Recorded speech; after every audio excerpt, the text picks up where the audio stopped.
So we will talk a little bit about Iron Age food.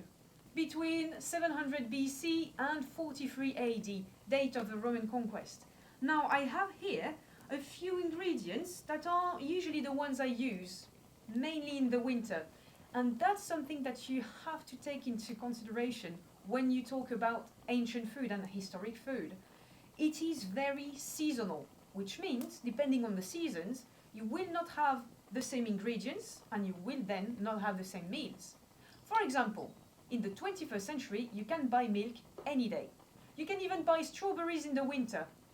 During the Iron Age, I cannot do that. I have to work with seasonality of food. For example, milk comes from cows or other animals. They only give you milk when they have babies. So usually we tend to have milk and cream, therefore butter, fresh butter and fresh cheese, only during the summer month up until the very last days of summer, maybe the beginning of autumn, when the calves or other baby animals can be in the fields. We tend not to have our baby animals during the winter or early spring because it's very cold for them and we would need a lot of fodder as well. So now that we are at the end of the winter, I start to have a bit more plants that are available as well to forage outside. I could use stinging nettles.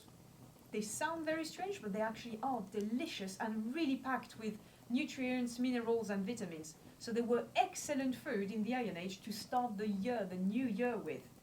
Otherwise, I will have everything that is left in my larder. And for the moment, today I have dried peas. We had peas, lentils. We did have lentils, at least on the continent. I do have a slight accent because I come from there.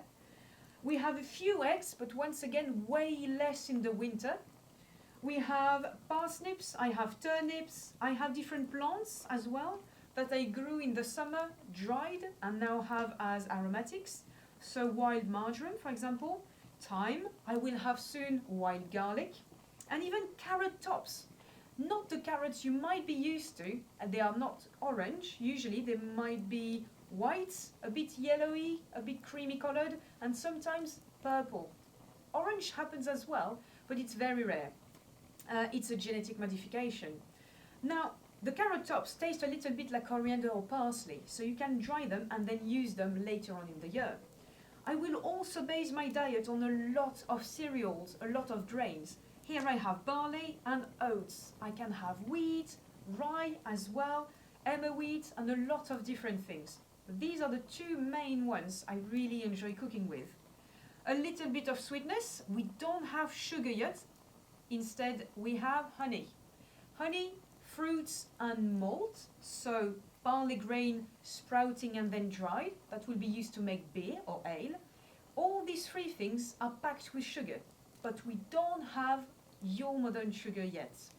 No sugar beets and no sugar cane. We also will use some pork today, so some meat, but pork was not very much used actually at the time. It's mainly beef, mutton, and then pork arrived in the third and last position. There's a lot of different things you can already do with these ingredients, and they are a tiny portions of what we have, or what I have, during the Iron Age, even in the winter. Now, you might wonder how you cook your food in Iron Age Britain. Well, the first thing is you don't have electricity, so you will need a fire. Behind me there's also a bread oven, and I won't use it today. But we had bread ovens that can be used for bread and other things as well in houses, not all of them, but many of them. I should have a quern stone, to turn my grain into flour or to crush my oats if I wanted to make porridge, for example.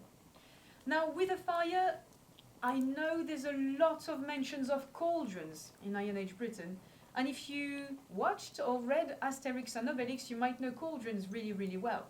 But cauldrons were made out of metal, bronze and iron, and they are both very expensive at the time. So normal, lower class people, working class people like myself, for example, everybody didn't have a cauldron at the time. The majority of meals were cooked in pottery, in pots. This one, for example, is copied on a find from Danebury Hill Fort, and another one of these is made in a different kind of material and is less shiny. It's exactly the same. It's also pottery, it's also a pot, but this one has been burnished. It has been smoothed completely. So these ones are easier to wash, easier to use, but these ones take less time to make, so they are way cheaper. So I have different pots, I have different sizes. They can be that small, they can be absolutely huge. You can cook for many people, not just your family. I also have things made out of horn, cow horn. I can have antler or bone. I have bowls and plates made out of wood, and some made out of metal, copper, bronze, and usually iron as well. I have a wide variety of knife shapes, but knives are knives, so for cooking, the shape didn't really change much. This one, again, has been found in Danebury Hill Fort. It's now displayed in the museum, but I ordered a replica, so the handle that disappeared in the ground, because since the Iron Age, usually bone, antler, wood, etc. disappear, this one has been reconstructed for me. Now that we have presented a few ingredients, you have to understand this is for a winter diet. If it was summertime already, I would have access to way more fruit, fresh fruit, a lot of fresh vegetables. I would also be able to forage many more plants, and I still have all the dried grain, the root vegetables, peas, lentils, etc. that are still available in my larder, especially for grains. So summertime is a bit more plentiful in terms of fresh food, but wintertime is fantastic for us as well. Usually we slaughter your animals at the end of the autumn. It's very traditional. This way you store all your meat, all your dried grains and pulses for the winter, so you can stay at home. It's way darker, so it's much shorter days. You can't really do anything outside. You can't really work in the fields much. The animals that help you in the field are a bit reluctant to work during the winter as well. So genuinely, it all works together. You have to store your food all year long to be absolutely sure you have enough to survive throughout the winter time, but also springtime. And that's when famine can happen. At the beginning of spring, really, if you don't have any food left in your larders and there's a cold wave, for example, a weather cold wave, nothing will grow outside yet. If you don't have any supplies, you have to survive. So that's the very dangerous period of the year, not the winter time. These ingredients might seem very different from what you eat now. They still are everything that you can find now in a garden, even in modern supermarkets. But you're right, there are a few things missing. Everything that has been discovered in America, so in the Americas, in the 16th century, or imported much earlier by the Romans, we don't have yet. For example, potatoes. They come from America. Peppers, courgettes, French green beans, turkey, all of these things, chocolate, vanilla, coffee, and tea, they will not arrive in Britain before a very long time. So of course we don't have access in the Iron Age to all of these foods. It doesn't mean that the diet was poor, was boring, or wasn't tasty at all. You can do so many things with the ingredients that were available at the time. You have to take into account what existed in terms of utensils, and unfortunately, as we do not have any recipes from the Iron Age written down, you have to make it up. So for example, taking all these ingredients, I started to make a pork stew. So I'll show you in a minute, but we have pork, peas, dried peas because it's the winter. We have marjoram from the garden. We have a few carrot tops that I kept from the summer. We have turnips and parsnips and a dash of honey. So we'll see how it turns out. Right, so now for cooking in pots, in pottery pots, like this one, they're made out of clay. So of course they have been fired and they have been put in an oven to make them resistant to both heat and also watertight, waterproof.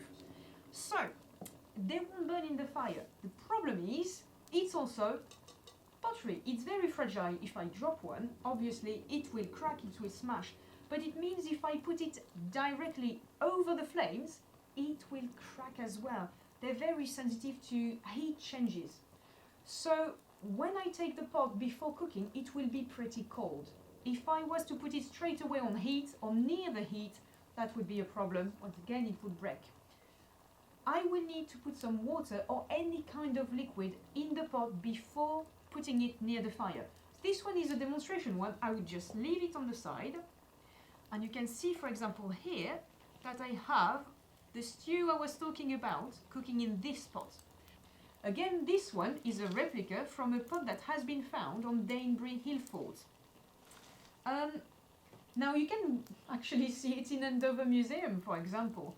This is just something I ordered from a potter. This way I can actually test out how Iron Age people were cooking and how it worked with the heat around the fire. Some other pots from the same site that you can see in the same museum have a different shape. When you have a shape like that with a flat bottom, it's quite easy to put them on the sole, so what's around the hearth there. The floor is made out of clay, the sole is made out of clay, very flat, so my pots can rest really easily onto it. Perfect.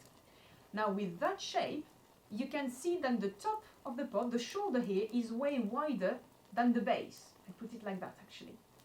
That means that if I bring, and I show you how to, as soon as my sticks stop being flame, if I bring all these little embers from my fire, a bit away from my fire around the pot, especially at the back where there is no heat at all, that will mean that I can get a sort of gentle heat from around the space of the pot to go up, hit the shoulder of the pot and warm up what's inside without the need to have a heat coming from the bottom of it. So really my pots are not even on embers at all, they're just on the sole, so on the floor of the hearth. Now bringing all these red glowing embers around will provide heat coming from this direction. The fire is making the heat that comes from the other side. Problem is the fire is much hotter than anything I can do on the other side. So I will always have a cloth with me, usually linen, but wool is also a fire retardant, so they don't burn easily at all. To grab the pot and just turn it a little bit. It means that the heat will be a bit more even. Now everything is boiling in my pot. I really need to just make sure that I have enough liquid to not burn anything, because that I can actually feel the heat and I will take my hand off very, very quickly. So I won't leave the wooden spoon in, otherwise it might burn. You might have noticed I really wanted to tap the spoon on the side of the pot to get rid of the food that was inside the spoon. It's something we all do on the side of our pans or frying pans or anything like that. I really try not to do it. Of course they are made out of clay, they are pottery. If I do that, I might actually crack the pot. So I really try to leave them alive. Now, of course, I would not have just a big fire with one single pot. I would have a lot of different ones, all around the hearth, cooking different foods, maybe different meals, maybe different dishes, or for different people, all around at the same time. Because wood is not free. Even if you don't pay money for it, you still have to spend some energy and a lot of time collecting wood, chopping it, drying it, and making it ready for a fire. So that is all managed already during the Iron Age.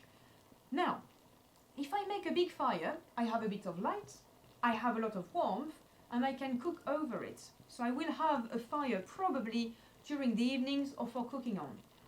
I very much doubt personally that I would leave in the Iron Age a fire burning all day long. In the end, in these round houses or other houses, there is not a lot of light. When the door is closed, it's actually quite dark.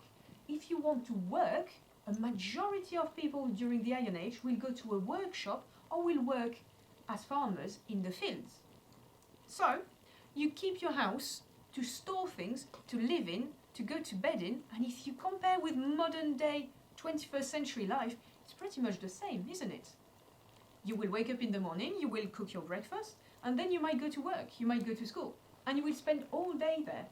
Then you will come back at night, or at the end of the day, cook again your meal, then go to bed. Have a few activities. Instead of TV, we can have storytelling, we can have music, we can chat with each other, we can do a few crafts, we can play some music, a lot of different things.